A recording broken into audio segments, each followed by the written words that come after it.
لاہور سے میل اور female bikers کی بڑی تعداد بھمبر پہنچ گئی سماہنی کے لیے روانہ ہو گئی۔ ڈپٹی کمشنر مرزا ارشد محمود جلال، اسسٹنٹ کمشنر محمد ایس بیگ، تحصیلدار قیصر محمود شمس، انسپکٹر سٹی پولیس سردار سہیل یوسف نے شہریوں کی بڑی تعداد نے استقبال کیا۔ انہوں نے ابھی بتایا پورے پاکستان سے 4 صوبوں سے یہاں پہ تشریف لائے ہیں اور یہ یوم یکجہتی کشمیر کے سلسلہ میں اتنا لانگ ٹریول کر کے یہاں تک تشریف لائے ہیں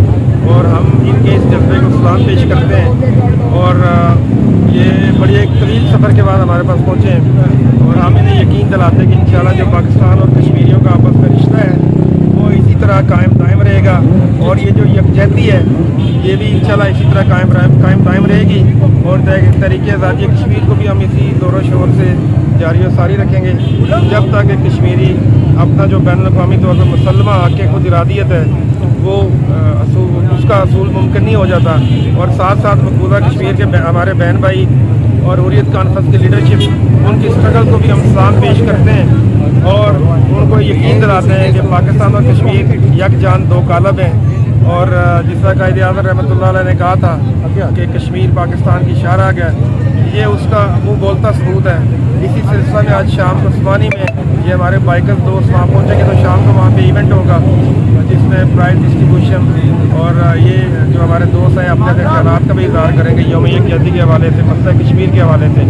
تو میں ایک بار پھر انشاءاللہ ان سب دوستوں کا شکریہ ادا کرتا ہوں۔ کل صبح 10 بجے بڑنگی انٹری پوائنٹ پہ ہمارا ایک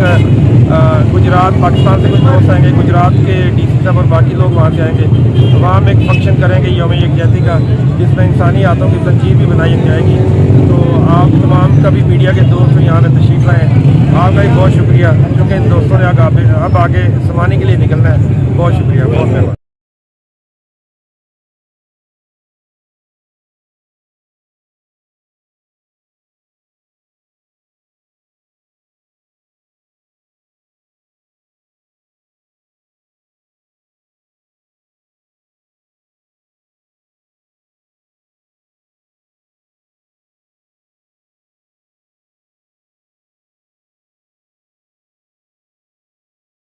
دکانداروں نے پھولوں کی پتیاں نچھاور کی۔ ہنا بنگش، STV نیوز بھمبر، آزاد کشمیر۔